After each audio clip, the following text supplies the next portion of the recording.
პირველი სტუმარი, რომელიც ჩვენ მოვიწვიეთ, გახლავთ საქართველოს გენერალური პროკურატურის წარმომადგენელი ბატონი ირაკლი ნადარეიშვილი, რომელსაც ვთხოვ დაიკავოს ადგილი და ასევე მასთან ერთად ჩვენი მოწვევით იმყოფება სხდომაზე საქართველოს შინაგან საქმეთა მინისტრის მოადგილე ბატონი ალექსანდრე დარახველიძე, რომელსაც ასევე ვთხოვ, რომ მაგიდასთან გადმოინაცვლოს თავის მისთვის სასურველ ადგილას.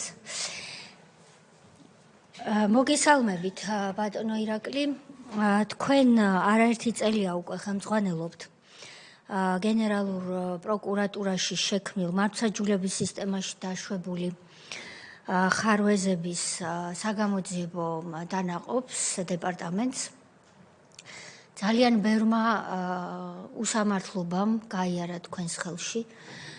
თქვენ ასაკვირველია, ისევე როგორც ბატონმა ალექსანდრემ, შესანიშნავად იცით თუ რა არის ჩვენი კომპეტენციის ფარგლები, მაგრამ მაინც კარგი იქნება, რომ პროცედურისთვის და საზოგადოებისთვის, ვინც გვისმენს, ეს კიდევ ერთხელ განვმარტო.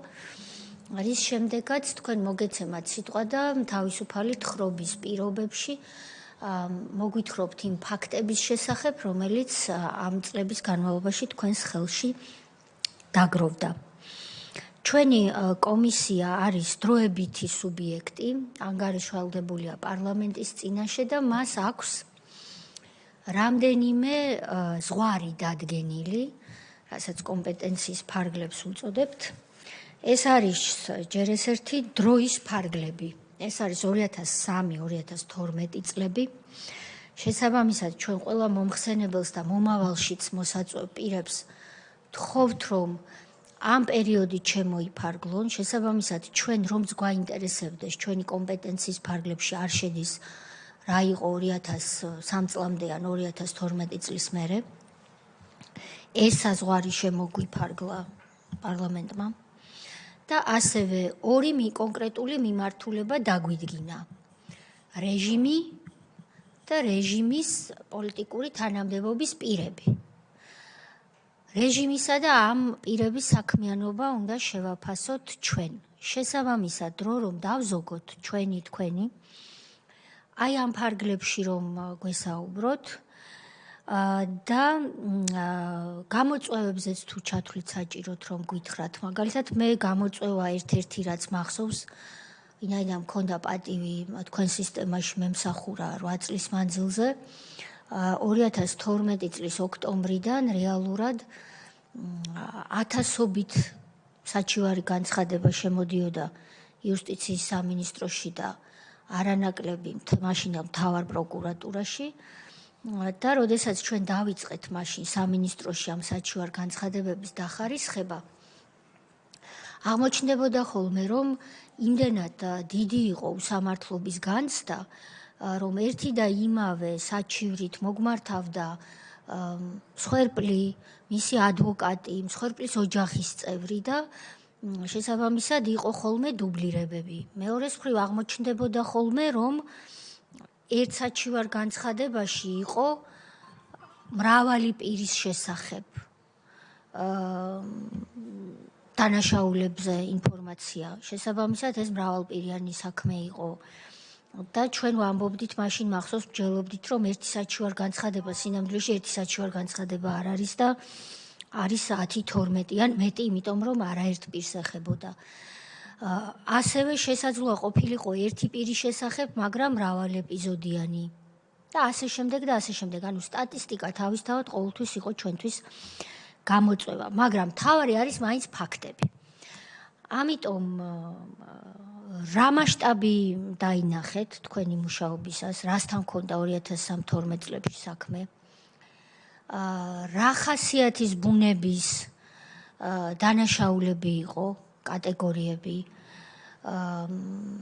ჩვენ რაც ვიცით, ის ვიცით და ამაზე გვესაუბრეთ თუ შეიძლება, ან თუ არ ვიცით, თქვენ გითხარით.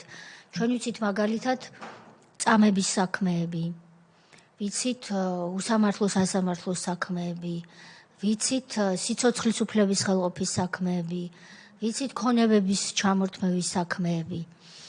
აი ეს ყოველივე ფაქტებით რომ მოიცვათ, რა თქმა უნდა, იმ ფარგლებში, რასაც კანონი გასახანს მოგცემთ, რისი თქმაც შეგიძლიათ საჯაროდ, მოგისმენთ და შემდეგ წევრებს სავარაუდოდ ექნებათ კითხვები.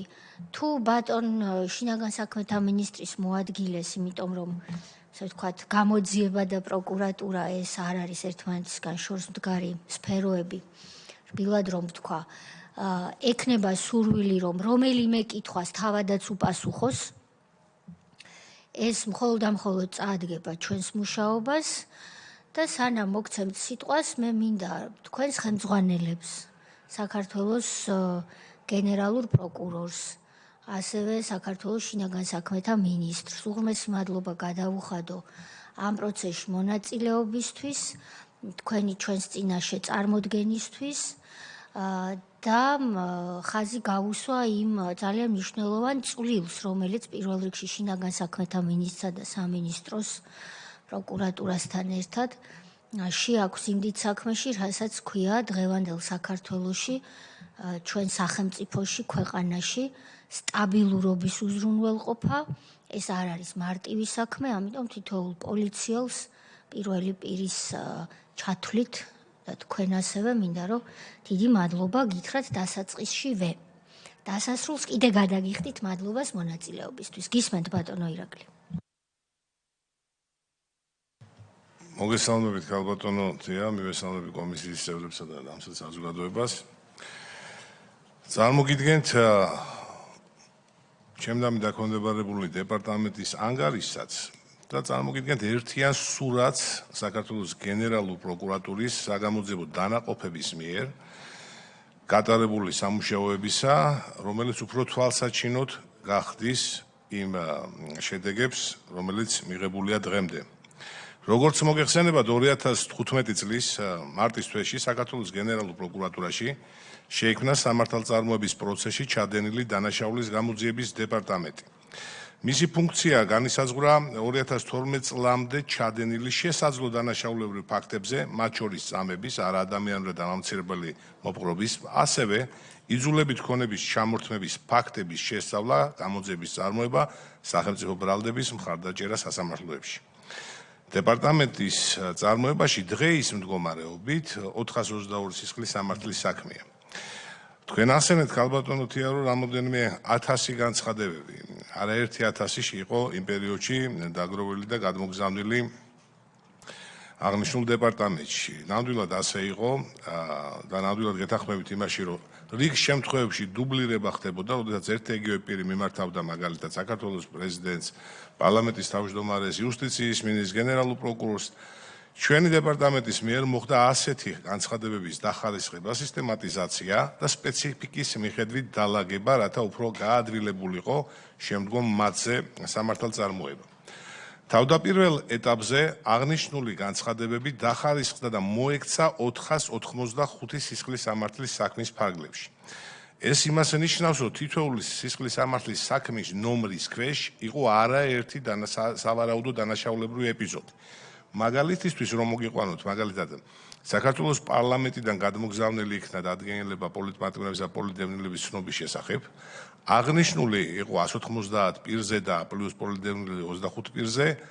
აღნიშნული საქმეზე დაიწყო ერთი სისხლის სამართლის საქმის ნომრის ქვეშ გამოძიება, მაგრამ ეს იმას ნიშნავდა, რომ ამ საქმეში კონკრეტულად იყო 215 ეპიზოდი გამოსაძიებელი. შესაბამისად, ჩვენ არ უნდა შეგვიყვანოს იმ ციფრმა შესწრომაში, რასაც ქვია 485 სისხლის სამართლის საქმე, რომელიც დაიწყო, იქ ნამდვილად იყო რამოდენიმე და დღესაც რჩება, გაცილებით მეტი შეიძლება ითქვას, რომ დაახლოებით 2000 ეპიზოდზე მეტი დღესაც არის გამოსაძიებელი და თავმოყრილია ამ 422 სისხლის სამართლის საქმეში. რაც შეეხება უშუალოდ ჩვენს მიერ გაწეულ სამუშაოს. დეპარტამენტის შექმნიდან, ანუ 2015 წლის მარტიდან და 2015 წლის აპრილში დაკომპლექტდა დეპარტამენტი და სრული შემადგენლობით ფაქტობრივად სრული დატვირთვით დაიწყო ამ პერიოდიდან მუშაობა. დღეის მდგომარეობით დაზარალებულად ცნობილი არის 488 პირი. მათგან 335 პირს პროკურატურის შემაჯამებელი გადაწყვეტილების საფუძველზე უკვე დაუბრუნდათ ან ნაწილის მიმართ უკვე დაბრუნების პროცესია საქართველოს ეკონომიკის სამინისტროს მიერ დაახლოებით 67 მილიონი ლარის ღირებულების ქონება. აღნიშნული ქონება წარმოადგენდა როგორც უძრავ ისე მოძრავ ქონებებს და მათი სპეციფიკაციის მიხედვით შემიძლია გითხრათ, რომ მაგალითად დაბრუნებულია 176 მხოლოდ მიწის ნაკვეთი, 8 საცხოვრებელი ბინა, აგარაკები, საოფისე და კომერციული ფართები, სააქციო საზოგადოება ენგურის სამედიცინო კომპლექსი, აკურას ღვინის ქარხანა, რომელზედაც შემდეგ უფრო გავამახვილებ ყურადღებას. გორში მდებარე სასტუმრო და საცურაო კომპლექსები, შობის პანსიონატის ტერიტორია, 2 თვითმფრინავი, 13 შველმფრენი, 83 ავტომობილი, ოქროს სხვადასხვა ნაკეთობები, დაბრუნებულია ფიროსმანის 2 ფერწერული ტირო, ანტიკვარული წიგნი, ანტიკვარული იარაღი და სხვა ქონების შემონათვალები, რომელიც შორს აგვიყვანს და მე მგონი თვალსაჩინოებისთვისაც საკმარისია.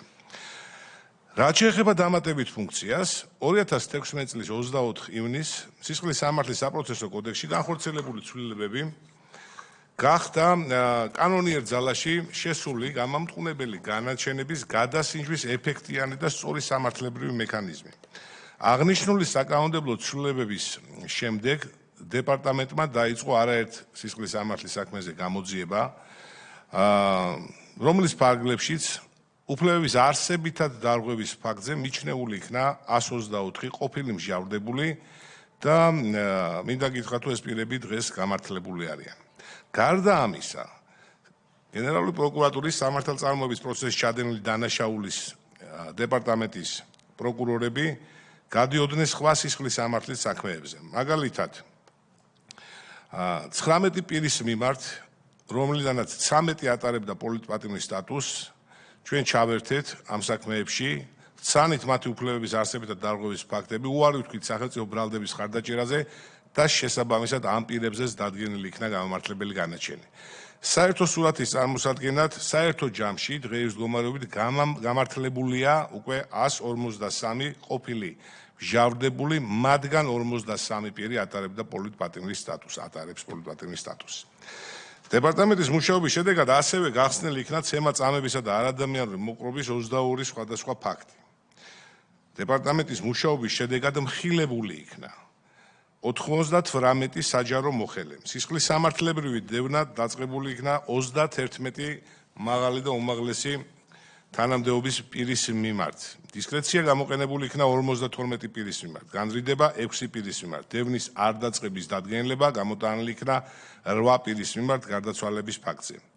გარდა აღნიშნულისა, გამოძიებით მხილებული იქნა 10 არასაჯარო მოხელე, რომელთაგან 2 პირის მიმართ დაიწყო სისხლის სამართლებრივი დევნა, 4 პირის მიმართ გამოყენებული იქნა განრიდება, 3 პირის მიმართ დისკრეცია, 1 პირის მიმართ მისი გარდაცვალების გამო გამოტანილი იქნა დევნის არ დაწყების დადგენილება. მხილებულ საჯარო მოხელეები წარმოადგენდნენ, როგორც უკვე აღვნიშნე, როგორც უმაღლესი თანამდებობის მქონე პირებს, ისე რიგით საჯარო მოხელეებს.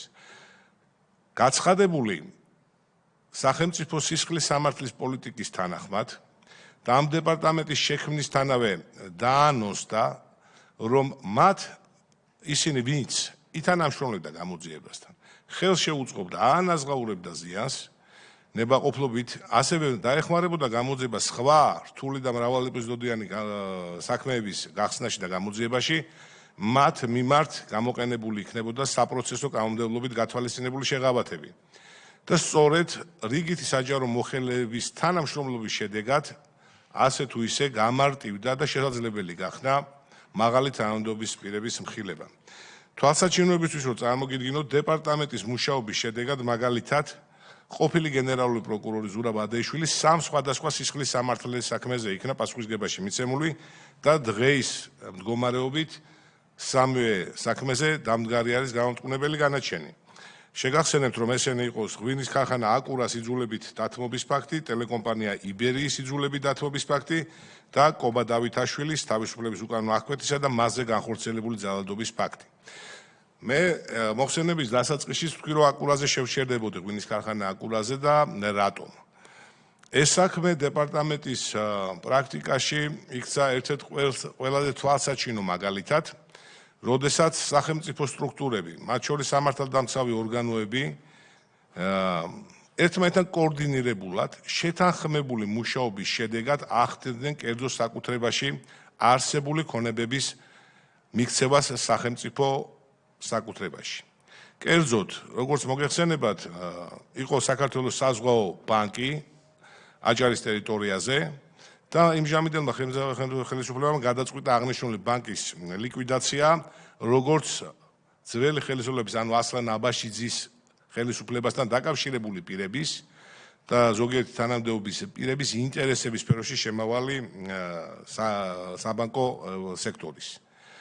თუმცა მოხდა ისე, რომ უშიშროების მინისტრი იმჟამინდელი ივანე მერაბიშვილისა და იმჟამინდელი გენერალური პროკურორის ზურაბ ადეიშვილის მიერ ჩატარდა გაერთიანებული თათბირი, სადაც გაიცა დავალებები როგორც ეროვნულ ბანკზე, ისე შინაგან საქმეთა სამინისტროს თანამშრომლებზე, პროკურატურის თანამშრომლებზე, საგადასახადო სამსახურის თანამშრომლებზე და სხვა პირებზე, საჯარო უწყების თანამშრომლებზე, რათა 2 თვის ვადაში მოეხდინათ გაცემული კრედიტების მაქსიმალურად ამოღება, ეიძულებინათ კრედიტორები დაეფარათ 2 თვეში მიღებული გრძელვადიანი კრედიტები და თუ იმ შემთხვევაში ვერ ხერხდებოდა ფულადი თანხებით კრედიტების დაფარვა, უსასყიდლოდ დაეთმობინებინათ ის ქონებები, რაც შეძენილიყო ან კრედიტებით, ან უბრალოდ გააჩნდათ საკუთრებაში.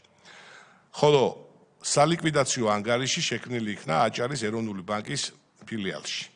შესაბამისად, ერთ-ერთ ესეთ საქმეს წარმოადგენდა ქარხანა აკურა, ღვინის ქარხანა აკურა, რომელიც დღემდე წარმატებულად მუშაობს და სწორედ მისი ყოფილი ხელმძღვანელები მოდებაძე და მეგრელიშვილი აიძულეს ნოტარიული წესით დაეთმო და გადაეცა მათ მიერ უკვე ინვესტიცია ჩადებული და ნაწილობრივ გამოსყიდული ღვინის ქარხანა სახელმწიფო საკუთრებაში. დეპარტამენტის მუშაობის შედეგად ასევე მხილებული იქნა გენერალური პროკურორის პირველი მოადგილე იგივე ტელეკომპანია იბერიის საქმეზე, რომელიც გიორგი ლაცაბიძე, რომელიც ასევე არის დღეს მდგომარეობით მსჯავრდებული. მხილებული იქნა ეკონომიკის მინისტრის ყოფილი მოადგილე კახაბერ დამანია, ეგრეთ წოდებული სონის ცენტრი, ალბათ იცით, რუსთაველზე მდებარეობდა ამ ცენტრის იძულებით დათმობის ფაქტზე. ყოფილი შინაგან საქმეთა მინისტრის ივანე მერაბიშვილის მიმართ დაწყებული იქნა სისხლის სამართლის დევნა, ვინაიდან ის როგორც უშიშროების მინისტრი ისე ახორციელებდა სწორედ ჩემს მიერზე მოხსენებულ ღვინის ქარხანა აკურის დათმობის საქმეს და თავისთავად წარდგენილი იქნა ბრალდება და დამდგარია განამტყუნებელი განაჩენი. შინაგან საქმეთა სამინისტროს აჭარის კონსტიტუციური უსაფრთხოების დეპარტამენტის ყოფილი უფროსის თემურაზ პატარიძის მიმართ დაწყებული იქნა სისხლის სამართლების დღევნა და დღევანდელი მდგომარეობით დამდგარია განამტყუნებელი განაჩენი. შინაგან საქმეთა სამინისტროს კონსტიტუციური უსაფრთხოების დეპარტამენტის დასავლეთ რეგიონალური მთავარი სამმართველოს უფროსის კონსტანტინე არჩეიას მიმართ დღეს მდგომარეობით დასრულებულია საქმე და დამდგარია 4 სხვადასხვა ეპიზოდზე განამტყუნებელი განაჩენი, მათ შორის ბიზნესმენებისაგან თანხების გამოძალვისა და სახელმწიფო სასარგებლოდ ავტომობილების იძულებით ყიდვისა და ჩუქების ფაქტზე. შინაგან საქმეთა სამინისტროს კონტრდაზვერვის დეპარტამენტის თბილისის ტერიტორიული სამმართველოს უფროსის ყოფილი მოადგილის დავით ევნოზაშვილის მიმართ დაწყებული იქნა დევნა და დღევანდელი მდგომარეობით დამდგარია განამტყუნებელი განაჩენი. ეს საყოველთაოდ ცნობილი საქმეა, ეგრეთ წოდებული ფოტოგრაფების საქმე. ამავე საქმეზე მიცემული იქნა პასუხისგებაში ციხის დირექტორი ბატონი მუხაძეც. ფინანსთა სამინისტროს შემოსავლების სამსახურის ყოფილი უფროსის მოადგილე დავით ქარსელაძე მიცემული იქნა პასუხისგებაში და დამდგარია განაჩენი ყობა დავიდაშვილის მიმართ განხორციელებული დანაშაულის თავისუფლების უკანონო აკვეთისა და განხორციელებული ძალადობის ფაქტზე. ასევე ყვალის იზოლატორის უფროსი, საჯელასრულების დეპარტამენტის სხვადასხვა განყოფილებისა და რეჟიმების უფროსები. მე თვალსაჩინოებისთვის დეპარტამენტის მიერ სისხლის სამართლის პასუხისგებაში მიცემული მაღალი თანამდებობის პირები ჩამოთვალე, რა თქმა უნდა, ამათ გარდა კიდევ არიან მიცემული ის რიგითი თანამშრომლები, რომლებიც მხილებული იქნენ სასტიკ არაადამიანურ დამამცირებელ მოპყრობაში. უნდა აღინიშნოს, რომ დეპარტამენტის შექმნამდე და დღეს მდგომარეობითაც გენერალური პროკურატურის სხვადასხვა საგამოძიებო დანაყოფები აქტიურად ახორციელებენ და ახორციელებენ დღესაც საჯარო მოხელეთა მიმართ სხვადასხვა სახის დანაშაულის გამოძიებას და დეპარტამენტის მიერ წარმოდგენილი ის ანგარიში მხოლოდ ნაწილია საერთო სურათისა. არასათანადო მოპყრობის ფაქტებზე 2013-2024 წლებში მაგალითისთვის მიცემული იქნა სისხლის სამართლის პასუხისგებაში 215 საჯარო მოხელე. ამათგან 89 პირი იყო პენიტენციური დაწესებულების თანამშრომელი, ხოლო შინაგან საქმეთა სამინისტროს თანამშრომელი 126 პირი. 215 პირის მიმართ დაწყებული სისხლის სამართლებრივი დევნის მუხლობრივი მაჩვენებელი არის შემდეგი. წამების მუხლით 154 პრიმა, 50 პირი იქნა მხილებული და წარდგენილი იქნა ბრალდება. მათ შორის პენიტენციური 30 და შინაგან საქმეთა სამინისტროს 20 თანამშრომელი იქნა მიცემული პასუხისგებაში. დამამცირებელი და არაადამიანური მოპყრობა 154 ტერცია მუხლით, 68 პირი ერთობლიობაში, როგორც პენიტენციური, ისე შინაგან საქმეთა სამინისტროს. 333 მუხლით და 332 მუხლის მესამე ნაწილებით, რაც გულისხმობს სამსახურე უფლებამოსილების გადამეტებას და სამსახურე უფლებამოსილების ბოროტად გამოყენებას. პირველ შემთხვევაში პასუხისგებაში მიცემული არის 108 პირი, მეორე შემთხვევაში 12 პირი. შენიშვნა მაქვს ეს მექნება ესეთი, რომ მუხლობრივი მაჩვენებელი დევნა დაწყებული პირების ციფრობრივ მაჩვენებელს არ დაემთხვევა. ვინაიდან ერთ პირს შეიძლება კონდეს 2, 3 და მეტი დანაშაული ჩადენილი, 2, 3 და მეტი მუხლის ერთობლიობით შესაძლოა ის იყოს ბრალდებული. ამიტომ გაუგებრობას რომ არ კონდეს ადგილი შემდგომ სტატისტიკური მონაცემების განხილვისას, რომ იცოდეთ მეტ დღეს წარმოგიდგენთ მხოლოდ ცალკეული დევნა დაწყებული პირების სტატისტიკურ ანგარიშს და გაწეულ სამუშაოს. უფრო მეტი თვალსაჩინოებისთვის ჩემს მიერ ჩაშლილი იქნა და წარმოგიდგეთ თანამდებობრივი პოზიციების მიხედვით იმ პირებს, ვიზეც განხორციელდა სისხლის სამართლებრივი დევნა და დამდგარი იქნა გამამტყუნებელი განაჩენი. მაგალითისთვის, პენიტენციური დეპარტამენტის 3 უფროსი იქნა პასუხისგებაში მიცემული. პენიტენციური დეპარტამენტის უფროსის მოადგილე 3 პირი. ანუ 3 სხვადასხვა პირზე აქვს ლაპარაკი. პენიტენციური დაწესებულების 16 დირექტორი. პენიტენციური დაწესებულების დირექტორის მოადგილე 8 პირი. პენიტენციური სისტემის სხვა თანამშრომელი, რომელიც იგულისხმება როგორც რეჟიმის უსაფრთხოების თანამშრომლები, ისევე ბადრაგი და სხვა 59 პირი. ეს ჩემს მიერ ჩამოთვლილი მონაცემები ჯერჯერობით ეხება მხოლოდ იმ 4 მუხლს, რომელიც დავასახელეთ: წამებას, არადამიან დამამცირებელ მოპყრობას და სამოხელეო დანაშაულს ჩადენილის ძალადობით. რაც შეეხება პოლიციის 126 თანამშრომელს, მათი წოდებების შემდეგნაირია და პოზიციები. პასუხისგებაში მიცემული იქნა და დევნა დაწყებული იქნა შინაგან საქმეთა 2 მინისტრის მიმართ. კონსტიტუციური უსაფრთხოების დეპარტამენტის 2 უფროსის მიმართ, სპეციალური ოპერატიული დეპარტამენტის 1 დირექტორის მიმართ. დევნა დაწყებული იქნა და გამამტყუნებელი განაჩენებელი დგას პოლიციის 26 უფროსის მიმართ. პოლიციის უფროსის მოადგილე 7 პირი იქნა პასუხისგებაში მიცემული. პოლიციის განყოფილების უფროსი 2 პირი, პოლიციის განყოფილების უფროსის მოადგილე 3 პირი, პოლიციის სხვა თანამშრომელი 83 პირი. გარდა აღნიშნულისა, სამოხელეო დანაშაული 332-333 მუხლების პირველი და მეორე ნაწილებით ბრალდება წარედგინა 152 პირს. მათ შორის ნაწილს ამ პირთაგან ჩადენილი ჰქონდა სხვა დანაშაულებიც, ისეთი როგორც იყო წამება, კვლელობა, ფინანსური დანაშაულები და სხვა კატეგორიის დანაშაულები. 2012 წლის 1 ოქტომბრამდე ჩადენილი დანაშაულების ფაქტებზე პროკურატურის მიერ გაწეული სამუშაოს ერთიანი სურათის შესაქმნელად წარმოგიდგენთ შემდეგ შედეგებს. სულ მხილებული იქნა 554 საჯარო მოხელე.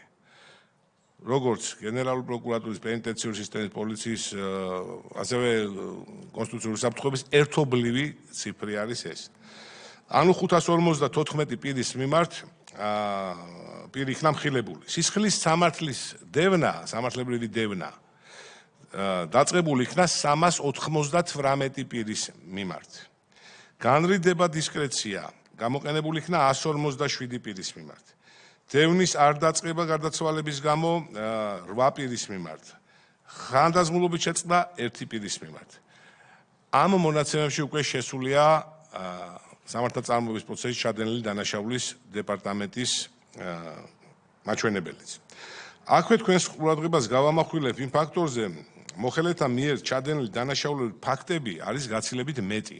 თვითონ დანაშაულებრივ ეპიზოდებს გულისხმობ და სცილდება დანაშაულში მხილებულ, როგორც უკვე აღნიშნე, პირთა ციფრობრივ რაოდენობას. Აი ეს 554 ადამიანის მიერ ჩადენილი დანაშაულების რაოდენობა არის გაცილებით მეტი. მაგალითისთვის თვალსაჩინოებისთვის შემიძლია წარმოგიდგინოთ, რომ მაგალითად საქართველოს ყოფილი პრეზიდენტის მიხეილ სააკაშვილის მიმართ დაწყებულია 4 სხვადასხვა სისხლის სამართლის საქმეზე დევნა, ხო? და მათ შორის ამ ორ საქმეზე უკვე დამდგარია გამამტყუნებელი განაჩენი. ყოფილი შინაგან საქმეთა მინისტრის ივანე მერაბიშვილის მიმართ დაწყებულია 6 სხვადასხვა სისხლის სამართლის საქმეზე დევნა და დამდგარია გამამტყუნებელი განაჩენები. ასევე გენერალური პროკურორის ზურაბ ადაიშვილის მიმართ ის მსჯავრდებულია 6 სხვადასხვა სისხლის სამართლის საქმეზე. ანუ ჩვენი სტატისტიკის მიხედვით ანალიზი რომ გავაკეთოთ, ამ შემთხვევაში 3 პირია, მაგრამ 16 სისხლის სამართლის საქმეა. ამდენად სწორედ იმ ფაქტორზე მინდა რომ ხაზი გავუსვა, რომ შეიძლება ერთი მაგალითად პენიტენციური დაცემულების თანამშრომელს ჰქონდეს 3, 4, 5 და მეტი პირის მიმართ წამებისა და არადამიანური მოპყრობის ფაქტები ჩადენილი. ანალოგიური შეიძლება ითქვას ქონების იძულებით დათმობის ფაქტებზე.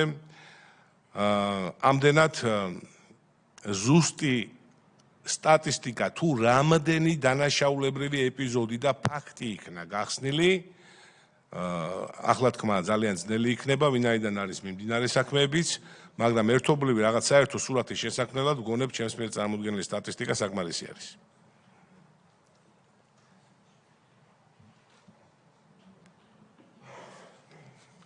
მადლობა ბატონო ირაკლი. თქვენ და სრულიად ასე ვთქვათ პროკურატურის ორგანოებმა 2012 წლიდან დღემდე ძალიან დიდი სამუშაო გასწიეთ. მტკიცებულებების შეგროვება ხშირად ალბათ არ იყო ადვილი და ასევე განაჩენის დაყენება, ასე ვთქვათ, იმიტომ რომ განაჩენი ჩვენი ხელისუფლების პირობებში უკვე მტკიცებულებებს უნდა დაყრდნობოდა და არა ვთქვათ პროკურორის წერილობითან ზეპირ განცხადებებს მხოლოდ. ამიტომ დიდი მადლობა გაწეული სამუშაოსთვის და ის რაც გაქვთ დარჩენილი და ბოლომდე მისაყვანი ამ პროცესში წარმატებებს გისურვებთ. მე ერთადერთი შეკითხვა მაქვს, თუმცა იმედი მაქვს რომ ჩვენ თანამშრომლობას გავაგრძელებთ სანამ ეს კომისია იარსებებს. თქვენ ვინც პირველი დღიდანვე სწავლობდით ამ საქმეებს. შეგიძლიათ თუ არა დასკვნა გააკეთოთ როგორ მუშაობდა სისტემა. თქვენ ახსენეთ მინისტრები, გენპროკურორები, ახსენეთ პენიტენციური სამსახურის ხელმძღვანელები, ახსენეთ რიგითი თანამშრომლები. მე უფრო რიგითი თანამშრომლების ნაწილში მაქვს შეკითხვა. მათი ქცევის შესწავლა არ არის ჩვენი კომისიის კომპეტენცია, მაგრამ როდესაც ჩვენ უნდა დავახასიათოთ ისინი, ვინც მართავდნენ სახელმწიფოს, აი ეს კონკრეტული შეკითხვა ჩემთვის მნიშვნელოვანია დასახასიათებლად რეჟიმის. რიგითი თანამშრომლები, ვინც თქვენ, ვის წინააღმდეგაც თქვენ საქმეები გამოიძიეთ და მერე სასამართლოში განაჩენიც დადგა. რა იკვეთება, რომ გაიგეს სისტემა როგორ მუშაობდა და რა მიმართულებით მიდიოდა, მერე ავტომატურ რეჟიმში თვითონ იქცეოდნენ ისე როგორც იქცეოდნენ და ჩადიოდნენ სამართალ დარღვევას, თუ თითქმის ყოველ ჯერზე ეს იყო კონკრეტული ვინმეს მიერ გაცემული დავალება, ინსტრუქცია, თუ ეს იყო რაღაცა შერეული ერთიც და მეორეც. თუ იძლევა ეს საქმეები აი ესეთი ტიპის დასკვნის გაკეთების საშუალებას. დიახ. მოგახსენებთ, თუ თავდაპირველად ეს მხოლოდ უშუალო ხელმძღვანელების დავალების შესაბამისად ხდებოდა. მაგრამ შემდეგ უკვე შეგვიძლია ჩავთვალოთ ასე რომ დავალების მიცემა აღარ იყო საჭირო, უკვე გაცხადა სისხლის სამართლის პოლიტიკა იმჟამინდელი, რომელიც ერთგვარ წახალისებასაც უწყობდა ხელს. აი მაგალითისთვის რომ მოგიყვანოთ, რაღაც შეჯიბრობითობის პრინციპი ჩამოყალიბდა სხვადასხვა სტრუქტურებს შორის, აბა ვინ უფრო მეტ ქონებას დააბრუნებდა სახელმწიფო ბიუჯეტში, ყოველგვარი გამოძიების გარეშე, სახელმწიფო საკუთრებაში ბალანსი. ანუ რას გულისხმობ ამ შემთხვევაში? შესაძლოა ადამიანს ქონოდა დანაშაული ჩადენილი, მაგრამ არასწორად დამახინჯებულად აღქმულმა სწრაფმა მართსაჯულებამ ძალიან ბევრი რიგითი მოხელე შეიყვანა შეცდომაში. თუ ისინი აიძულებდნენ მაგალითად ქონების მესაკუთრეს ყოველგვარი გამოძიების გარეშე, რომ მიექცია ეჩუქებინა მის ფლობელობაში არსებული ქონება, იმ შემთხვევაში აღარ დაიწყებდნენ მის მიმართ დევნას, ხოლო წინააღმდეგ შემთხვევაში მაგალითად ბოლო ეტაპზე ესეთ შედარებას მოიყო, საჭიროც აღარ იყო დამოქრება. უბრალოდ ეუბნებოდნენ ესეთ რაღაცას, რომ აი თქვენ თუ ამას არიზავთ, გაგასამართლებთ და მერე ხომ იცით ციხეში რა პირობებია. აი ეს ორი ფრაზა უკვე საკმარისი ხდებოდა. ანუ თქვენ არ უნდა წარმოვიდგინოთ ისე რომ ყველა დაზარალებულს ცემა წამებისა და არადამიანურის მოპყრობის შედეგად უხდებოდა ქონების დაბრუნება. მათი გარკვეული ნაწილისთვის აი ეს ფრაზები, ეს პრევენციული გამაფრთხილებელი ფრაზებიც უკვე საკმარისი ხდებოდა, რათა ისინი წასულიყვნენ და გადაეფორმებინათ ქონებები სახელმწიფოსთვის. ეს იყო მცდარად აღქმული სახელმწიფოს ინტერესიც. ჩემი გადასახედა როგორც პროკურორი ამას ვიტყვი, ვინაიდან ყოველგვარი მტკიცებულებების და სამართალწარმოების გარეშე თუნდაც დამნაშავე პირის რაიმე ფორმით იძულება საკუთრების დათმობაზე არაფერს ვიძახი, როცა უდანაშაულო ადამიანის საკუთრებაში და საკუთრების კეთილსინდისიერი ფლობელის საკუთრებაში არსებული ქონების ამოღება ხდებოდა სხვადასხვა მეთოდებით. ამდენად მე ვფიქრობ, რომ ამას ჰქონდა თავდაპირველად ერთგვარი ბრძანება განკარგულების გაცემითი ხასიათი და შემდგომ უკვე ჩაშლილი იყო ქვედარგოლებში როგორც სისხლის სამართლის საქმის პოლიტიკა, სისხლის სამართლის პოლიტიკა სახელმწიფოსი და უკვე უსიტყვოდ ხდებოდა ამ პოლიტიკის გატარება სხვადასხვა დანაყოფების მიერ, სხვადასხვა საჯარო მოხელეების, სხვადასხვა სახელმწიფო სამსახურების მიერ. ამდენად არ იყო საჭირო ყოველ თითოეულ საქმეზე ხელმძღვანელს ებრძანებინა. პირიქით, დამახინჯებული ინტერესი იყო და ერთგვარი წინსვლის, ერთგვარი დაწინაურების გარკვეული წინაპირობაც იყო, მაგალითად თუ ვინმე დაუშვათ გარკვეული რაოდენობის პირებს ამხელდა, გარკვეული რაოდენობის ქონებას დააბრუნებდა სახელმწიფოს საკუთრებაში და ამისთვის იყო დადგენილი გარკვეული პრემიას მიიღებდა, წინსვლა იქნებოდა, წოდებას მიიღებდა და ასე შემდეგ. ანუ ეს გადაიქცა ერთგვარ სამართალწარმოების პროცესში დასაქმებულ პირთა სამსახურებრივ ყოველდღიურობად. გარკვეული პერიოდის შემდეგ. მანამდე, რა თქმა უნდა, იყო კონკრეტული ბრძანებები, კონკრეტული დათმირები, კონკრეტული განკარგულების გაცემები კონკრეტულ ბიზნესებთან, საკუთრებასთან ან მოქალაქეების მიმართ. მე წევრებს მინდა ბოდიში მოუხადოთ, თქვენმა პასუხმა მაიძულა, რომ რამდენიმე პატარა შეკითხვა დაგისვათ. შევაგროვოთ ჯობს კითხვები და შემდეგ ერთიანად თქვენ მოინიშნეთ თუ შეიძლება და ყველას კითხვას მერე თქვენ გასცემთ პასუხს. ისე რას თქვენ ბრძანეთ იქიდან გამომდინარე გეკითხებით.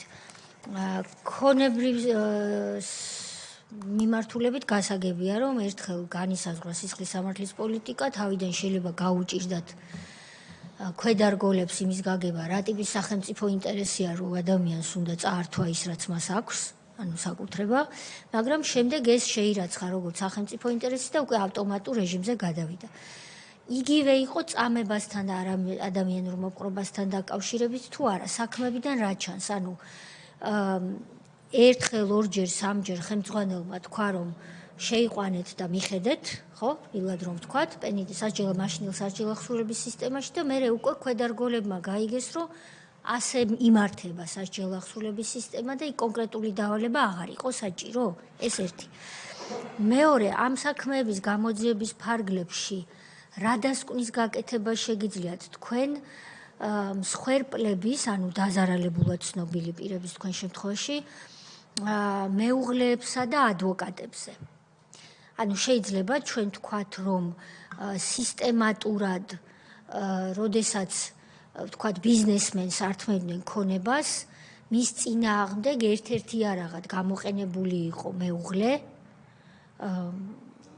ნათესავი, ან შვილი, ან ის, ვინც არის მოწყვლადი და სიკეთე უნდა შენთვის და პრაქტიკულად ყველაფერზე ხელს მოაწერს, ოღონდ კი გადაგარჩინოს, ეს თუ იკვეთება როგორც ერთ-ერთი მიმართულება და იყო თუ არა, გაძლევთ თუ არა ეს საქმეები საფუძველს ვთქვათ, რომ პროკურატურაშივე იყო ადვოკატების კონკრეტული ჯგუფი, ვინც პროკურატურაზე მუშაობდა, ეგრეთ წოდებული მიჩენილი ადვოკატები, მე გვარები კი არ მაინტერესებს, მე ინსტიტუტზე გელაპარაკებით, ხომ არ არსებობდა ასეთი მიჩენილი ადვოკატი, რომ თუ მე უნდა წამართვა სასტუმრო, ჯობია რომ ის ადვოკატი კი არა იყვანო, სხვა ადვოკატი აიყვანე, რომელიც ჩემთან კარგად თანამშრომლობს და მე სასტუმროს რო წაგართმევ, მაგალითად არ გაწამებ. ან ნაკლებ ფულს მოგატანინებ თუ ეს ადვოკატი გეყოლება. აი ესეთი რაღაცები თუ იკვეთება და ბოლოს თქვენ ძანეთ რომ შეჯიბრი იყო მე უწყებებს შორის ვინმე თქონებას დააბრუნებინებდა როგორც თვითონ ეძახდნენ და ჩვენ ამას უწოდებთ წართმევას, ჩამორთმევას და უკანონო ქმედებას. ეს ყველაფერი სადღაც ხო იყრიდა შემდეგ თავს. ეს ხომ ასე არ იყო რომ ყველა უწყება ერთმანეთს ეჯიბრებოდა. ვიღაცას ხო უნდა ეთქვა რომ აი ეს უწყება უბრალოდ დაწინაურდა ამ უკანონობაში და ვიღაცამ ნაკლებად. იყო ასეთი თავი სისტემის, ვისაც ანგარიში ბარდებოდა. არაოფიციალურად რა თქმა უნდა, რომელიც შენიშვნას მოგცემდა თუ მაგალითად კარგად ვერ იმუშავე და კარგად ვერ გააუბედურე ვიღაცა. აი თუ იყო თავი ვიღაცა, ვინც იბარებდა ამ ანგარიშს. წევრებს თქო შევაგროვოთ კითხვები. გირჩევნიათ ჯერ ამას გაცეთ პასუხი. მოდით, ჯერ სამ კითხვას გავცეთ პასუხს და მე უკვე თქვენ როგორც გაგიაზრდოთ. კითხვა იყო თუ არა კონკრეტული დავალებები, იგივე ცემაწამება არადამიანური ოპრობის მიმართებით და იყო თუ არა შემდგომ საჭირო ასეთ დავალების გაცემა. ანალოგიური შემიძლია გიპასუხოთ, თუ თავდაპირველად რა თქმა უნდა ხდებოდა კონკრეტული ხელმძღვანელი პირების მიერ, მაგალითად საჯარისხლების ნომერ მერვე დაწესებულების დირექტორის მიერ ასეთ დავალების მიცემა, მაგრამ შემდეგ უკვე ასეთი წესები ქცევის, ანუ მოქცევის წესები პატიმრებთან დამკვიდრდა და ეს ცალკეულ კონკრეტულ პირზე მითითებას აღარ საჭიროა, მაგალითად ყველა მიცოდა მაგალითად კარანტინი როგორ უნდა დაეშალათ. აქ აღარ იყო საჭირო რომ ვიღაცა ჩასულიყო და ეთქვა რომ ეხლა შენ ეს გააკეთე, ეს გააკეთე, ეს გააკეთე. მეორე კითხვა, შვილი მეუღლით ოჯახის წევრით დამუხრების ფაქტები ქონდა თუ არა და შეხვდა თუ არა. დიახ, ასეთი ფაქტებით შეხვდა მაგალითად ემუქრებოდნენ რომ თუ არ დათმობდა ქონებას მის მეუღლეს, რომელსაც ქონდა რაღაცა შეპესე, მაგალითად შევიდოდა იქ საგადასახადო შემოწმება, ფინანსური პოლიცია დაიჭერდნენ და ასე შემდეგ. ასევე შვილზეც შეხვდა კი ბატონო გამოძიების პროცესში მუქარა, თუმცა ამ პირების სახელ და გვარებს მე ვერ გავაჟღერებ. რაც შეეხება ადვოკატებს. გარკვეული პირთა წრე და მომიტევეთ მე ადვოკატების სახელს და გვარების დასახელებისგანაც თავს შევიკავებ. რა თქმა უნდა, გარკვეული დაახლოებული პირთა წრე არსებობდა, რომლებიც დობით სარგებლობდნენ იმჟამინდელი დაუშვათ მაღალი თანამდებობის პირიდან გენერალური პროკურორის ან მისი მოადგილეების დობით სარგებლობდნენ და ასეთი პირების ზეგავლენით გარკვეული პირობების შეთვლა ბიზნესმენებისათვის ან სხვა იგივე კერძო მოქალაქეებისთვის, რომელსაც კერძო საკუთრებაში გააჩნდათ ქონება, ასეთი ფაქტებიც რამოდენიმე ამ დეპარტამენტს გამოვლენილი აქვს. თუმცა ამ შემთხვევაში ეს ადვოკატი შუამავლის ფუნქციას ასრულებდა, ასე შეიძლება მოვიაზროთ. კი ბატონო, მე იმისთვის ვიკითხე, რომ ადვოკატების საქმიანობას ეს კომისია არ სწავლობს. არც იმის შეფასება არის ჩვენი უფლებამოსილება, რომელი ოჯახის წევრი როგორ იქცეოდა, როდესაც მუქარას იღებდა, ჩვენ უნდა დავახასიათოთ რეჟიმი და შესაბამისად რეჟიმის მახასიათებლად რაც გამოგვადგება, ვსვამთ ამ კითხვებს და მადლობა პასუხისთვის. რაც შეიძლება ერთ კითხვაზე არ გაგეცით ვინ იყო ეს არ მითხარით. ერთ კითხვაზე დამავიწყდა პასუხი და აი ზუსტად ახლა დაუბრუნდები მაგას. აი მაგალითად რო ეძახითო თავში ვისაბარებდნენ ანგარიშს. მაგალითად ყველა მიცით რომ არც შინაგან საქმეთა სამინისტროს და არც სხვა სახელმწიფო უწყებებს არ ულხინდათ მატერიალური ტექნიკური ბაზით და დღესაც კი არის რა თქმა უნდა სულ ახლაღანც ახალი საბატონო პოლიციას ახალი ავტომანქანების პარკი და თელერიგი მანქანები გადაეცა. მაშინ ასე არ ხდებოდა. მაშინ კონკრეტულ საპოლიციო დანაყოფს თვითონ უნდა მოეპოვებინა ის სატრანსპორტო საშუალება, რითიც შემდეგ გადაადგილდებოდნენ.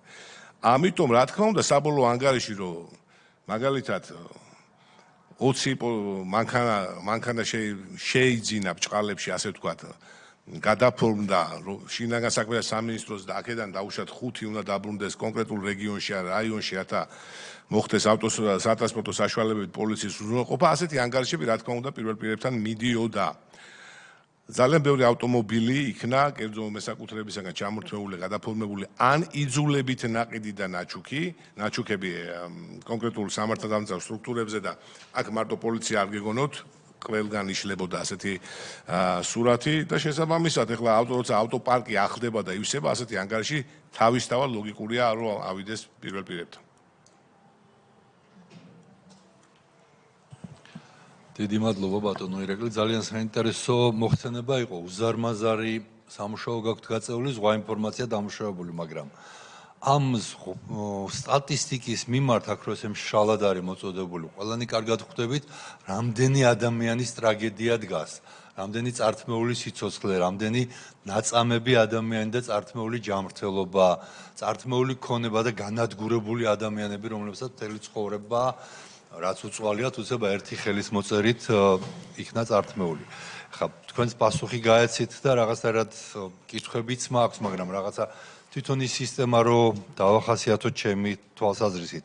ქალბატონმა თეამ რაც კითხვა დასვა და თქვენი პასუხები იყო, მაგალითად უსიტყვოდ ხდებოდა პოლიტიკის გატარება, ცდარა წარმოდგენილი სახელმწიფო ინტერესის გამო თითქოს და რაღაცა ქცევის წესად ჩამოყალიბდა და მეც გარკვეული პერიოდი მიკვირდა ის ისასტიკე რატო ხდებოდა. ან მაგალითად ერთ მაგალითს მოვიყვან.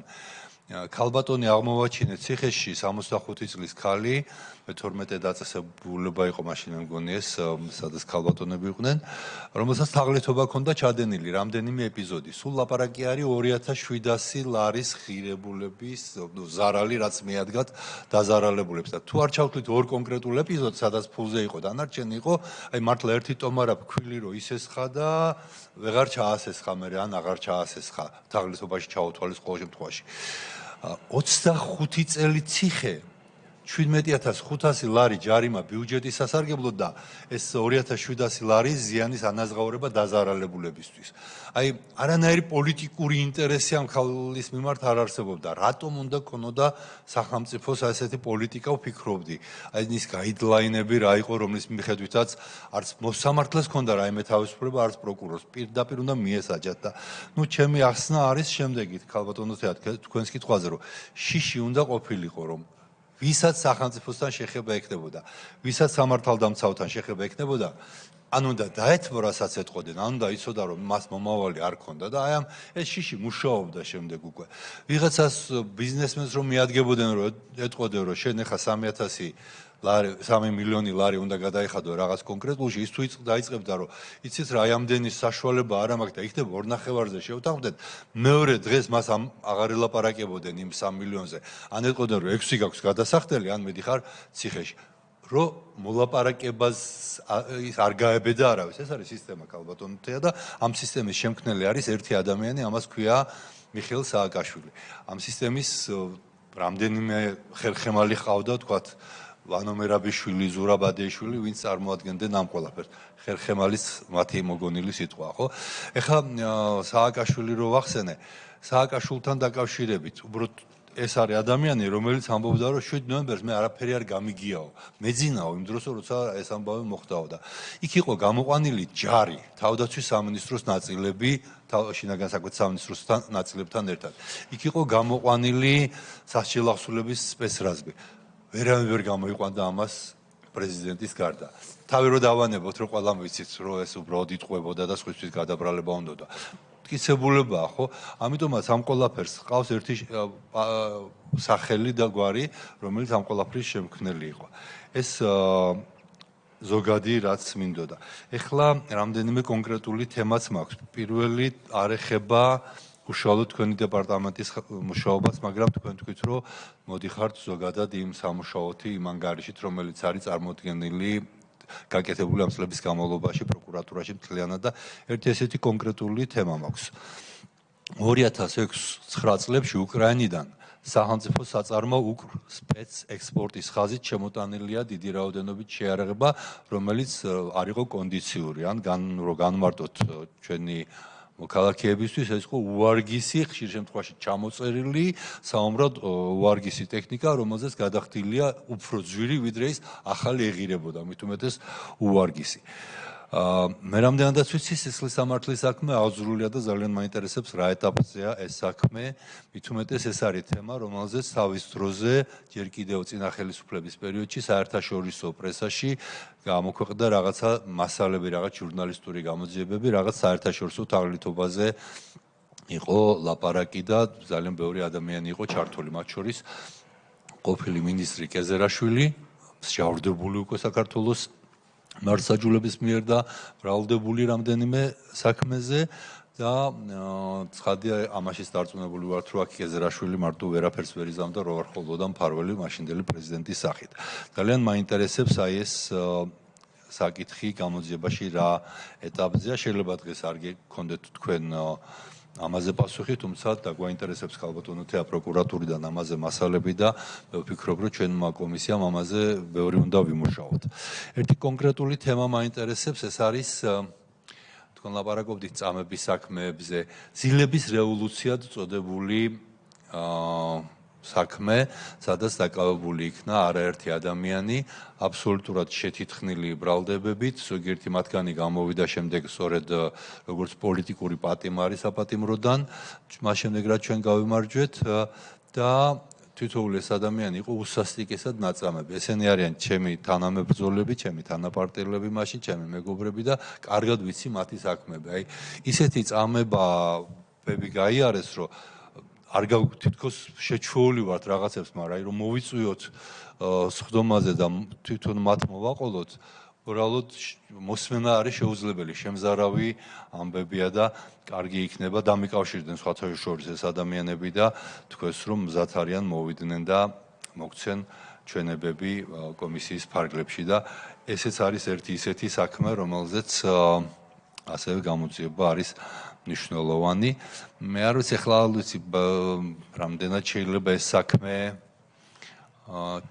სისხლის სამართლებრივი დევნის საფუძველი იყოს, მაგრამ რა მე ესე ღალატისმეს ვერაფერს დავარქმევ, როდესაც ოკუპაცია ხდება საქართველოს ტერიტორიების გარკვეული ნაწილების და იმ ტერიტორიების ერთეულების ხელმძღვანელები, გუბერნატორები, მაშინდელი გოროზია სამეგრელო ზემოსვანეთის გუბერნატორი და ვარძელაშვილი შიდა ქართლის უბრალოდ ემსახურებიან პირდაპირ ეთერში თან როგორც მძღოლები რუს გენერლებს, ოკუპანტ გენერლებს, ეუბნებიან რომ მობრძანდით ბატონო გენერალ, დაბრძანდით თვითონ საჭესთან ზის და დაატარებს იქით-აქით და ესეც არ ვიცი მთლიანობაში როცა 2008 წლის ომის თემაზე მივალთ, მე მგონი ასეთი ფაქტებიც არ არის უმნიშვნელო იმ დამოკიდებულების გამოსარკვევად, რაც ჰქონდა მაშინდელ ხელისუფლებას ოკუპანტთან და ოკუპაციასთან. მადლობა.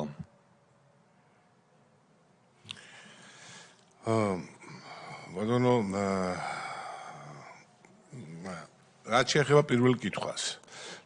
ასეთი ფორმულირებით საქმე თუ გულისხმობთ ყვარლის იზოლატორ